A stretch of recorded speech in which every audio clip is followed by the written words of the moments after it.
¿Estudiaste? No pude, tuve problemas familiares. ¿Me pueden explicar la guerra de Corea? Bueno, nosotros te vamos a ayudar. ¿Cuándo y por qué empezó? La Guerra de Corea fue la primera confrontación armada de la Guerra Fría y estableció un modelo para muchos conflictos posteriores.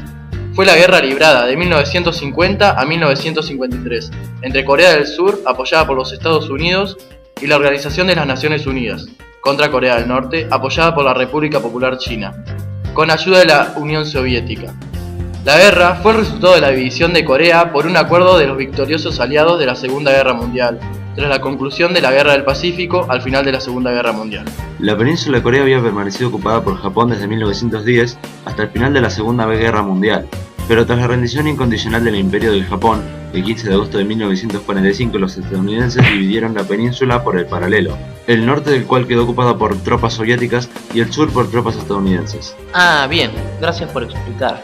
¿Ya entendiste bien? Sí, pero ¿cómo se fue desarrollando? El triunfo de la Revolución Comunista China, el 1 de octubre de 1949, alteró completamente el equilibrio geoestratégico de Asia Oriental. Stalin, que venía de sufrir serios reveses en Europa, quiso recuperar el terreno en Asia y dio su aprobación a un ataque norcoreano a Corea del Sur.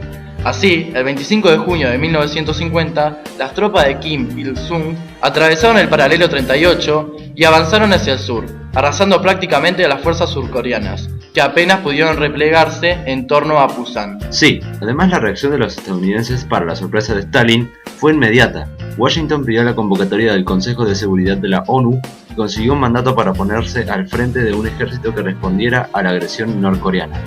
Sí, pero te estás olvidando un hecho muy importante. 3 días antes, el 16 de octubre, tropas chinas con masivo apoyo militar soviético penetraron en Corea haciendo retroceder al ejército estadounidense.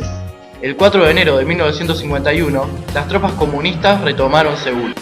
En ese momento, MacArthur propuso el bombardeo atómico del norte de China. Tanto el presidente Truman como la mayoría del Congreso reaccionaron alarmados ante una reacción que podía llevar el enfrentamiento nuclear con la URSS.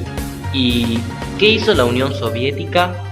La Unión Soviética, por su parte, manifestó su intención de no intervenir en el conflicto y su deseo de que coexistieran dos sistemas diferentes en la península. El embate militar llevó a la apertura de negociaciones que concluirían en julio de 1953, poco después de la muerte de Stalin, con la firma del Armisticio de Panmunjom. En él se acordó una nueva línea de demarcación que serpentea en torno al paralelo 38, que se sigue manteniendo. Muchas gracias. Ah, pero ¿qué consecuencias tuvo la guerra? Bueno, por un lado están los millones de muertes de coreanos y estadounidenses, obviamente. Por otro lado, Corea fue dividida en dos permanentemente: el guarnecido Estado comunista pro-soviético en Corea del Norte y una capitalista pro-estadounidense en Corea del Sur.